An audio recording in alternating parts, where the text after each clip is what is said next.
So for this video po, pag-uusapan po natin si multiplying polynomials. Napaka-easy lang dahil kung makakakita kayo ng ganito yung example, 2x plus 3 times 5x minus 2, ang gagawin nyo lang po ay i-distribute lang po natin sila isa-isa.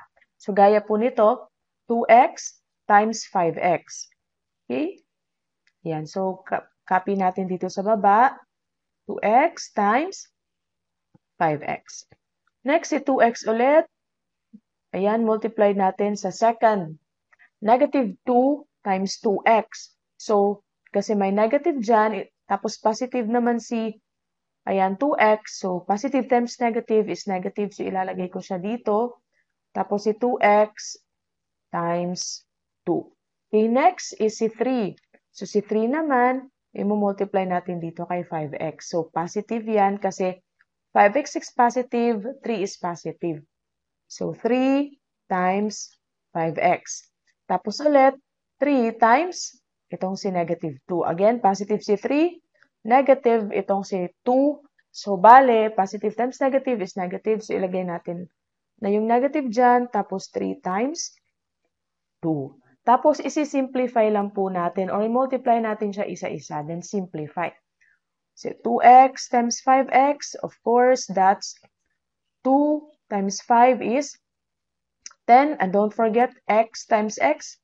Again, x times x. Same base po yan. So, magiging 1 plus 1 will become x squared. So, lagay natin dito, x squared. Now, 2x times 2. So, 2 times 2 is 4. And meron tayong negative dito. So, negative 4. Tapos, copy lang po natin si x. Tapos dito, positive. So, 3 times 5 is 15. Okay, tapos copy ulit natin si x.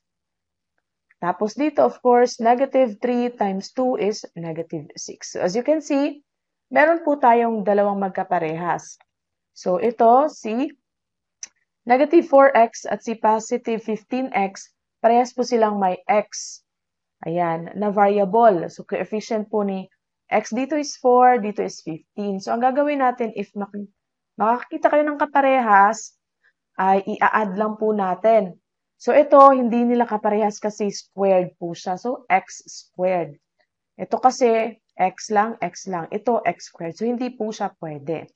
So, ayan, rewrite lang natin si 10, x squared. So, negative 4x plus 15x is 11x. So, positive. Tapos, copy lang po natin si negative 6. So, ayan, meron na tayong answer.